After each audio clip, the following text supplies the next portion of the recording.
Hello and welcome to Newsmax TV. I'm John Bachman. Joining us now on the phone is former CIA operative Wayne Simmons. He spearheaded deep cover operations in Central and South America as well as the Middle East.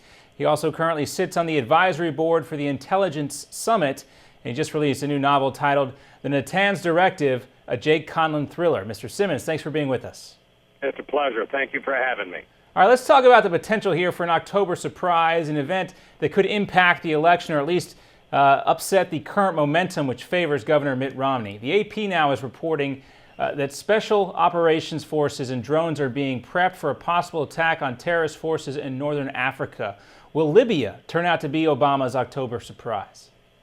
Well, let's hope not. Libya has already lost. Unfortunately, it was misguided policy or lack thereof that caused this. This is not the fault of George Bush, though virtually everything else it apparently has been George Bush's fault. I would tell you that the October surprises, though we do in many cases pepper them with laughter, they are real, and in this case I would tell you that it is real to the point that there is not much left that can be done by the Obama administration other than something so dramatic.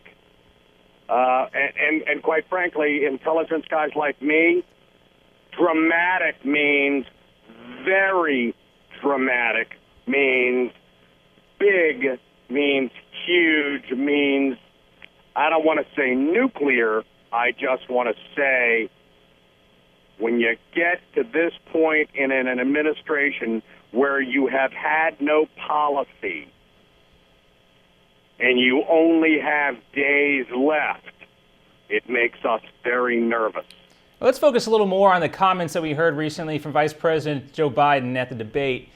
He said the White House did not know that more security was needed in Benghazi, despite testimony to the contrary that we saw in front of Congress. Has the Vice President painted the administration and President Obama in a corner with how to address this situation, particularly in the upcoming debate this week? As I said on Fox News the other day with Neil Cavuto, and I will not back down from that. I am not trying to be pretentious. I am telling you unequivocally, the administration and especially the comment that Joe Biden made is a lie. There is no other way to candy coat it. You can't change it. You said it, Joe. You did it, Joe. What were you thinking, Joe? And let me tell you what ticks me off. What really ticks me off is that these are the same men and women that I trained, that I know. I know these SEALs. I know these special operations officers. This is our, meaning your and my, ambassador who was clamoring for protection. Please help me. And had it been you or me, we would have been there. We may not have survived, but we would have been there. We wouldn't have sent him in by himself. And yet that's exactly what this administration did. This is not a political statement. This is a statement of fact. The facts are that they begged, meaning the ambassador begged. He knew what was coming. He knew what was coming. They begged for administrative help, for security help, for security detail, and they got nothing. I think it's safe to say we haven't heard the last of what happened in Benghazi. More to come on that. I do want to shift focus a little bit to Iran. Is there a potential for a White House-directed military action against Iran if they continue to pursue nuclear weapons? Or do you think President Obama may try to work out some kind of deal that would halt the Iranian nuclear program before the election? Does that have the potential to be one of these October surprises? Absolutely. Great question. Great question. Great direction. What we fear is not an American directed action towards Iran prior to the election. You know what? I don't care when it comes, quite frankly. It doesn't matter to me.